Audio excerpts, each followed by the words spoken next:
फ्रीजमध्ये जर गव्हाचं पीठ उरलं असेल आणि तुमच्या मुलांना काहीतरी खमंग खाण्याची इच्छा झाली असेल तर तुम्ही नक्की हा पदार्थ करून द्या, नक्की ते आवडीने खातील। तर आपल्याला मध्यम आकाराची अशा पद्धतीची एक चपाती लाटून घ्यायची आहे। नंतर यावरती आपल्याला थोडंसं तेल किंवा तूप टाकायचं आहे। मुलांच्या आवडीनुसार थोडीशी लाल मिरची पावडर, त्याचबरोबर थोडासा ओवा, थोडेसे चिली फ्लेक्स, ऑरेगानो आणि चवीपुरतं मीठ टाकून वरतून भरपूर अशी कोथिंबीर टाकायची आहे आणि सर्व मिश्रण आपल्याला चपातीला लावून घ्यायचं आहे। नंतर पिझ्झा कटरच्या किंवा सुरीच्या सहाय्याने आपल्याला अशा पद्धतीने उभे काप करून घ्यायचे आहेत आणि व्हिडिओत दाखवल्याप्रमाणे आपल्याला याचा एक रोल तयार करून घ्यायचा आहे।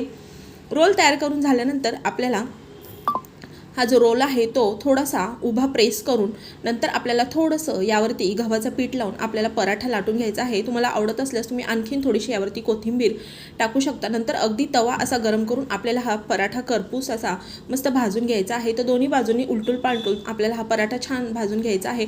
तुमच्या आवडीनुसार तुम्ही याला तेल, तूप किंवा बटर देखील लावू शकता। मग रेसिपी आवडली असेल तर सबस्क्राइब करा।